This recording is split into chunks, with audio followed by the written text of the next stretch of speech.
I am the tofu golem. Please enjoy the video. In this video, I will show how to make hollandaise sauce. Whisk 2 egg yolks with a tablespoon of cold water, then gently heat over a simmer. Slowly drizzle in 6 ounces of melted butter while whisking constantly to form an emulsion. Add a teaspoon of lemon juice, salt, and a pinch of cayenne for balance. Keep warm over a water bath and serve fresh for best texture and flavor. Set up a double boiler by simmering water in a saucepan and placing a heat-proof bowl on top. Make sure the bowl does not touch the water to avoid curdling. Keep all ingredients pre-measured: 2 yolks, 6 ounces of butter, lemon juice, salt, and cayenne.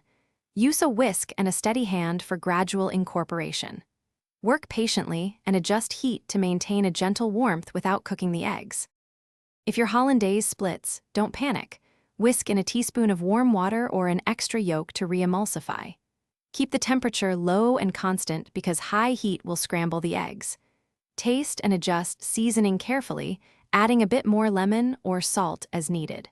For thickness control, whisk longer for a firmer sauce or add a splash of warm water for a silkier texture. Thanks for watching. Consider subscribing if we helped you today.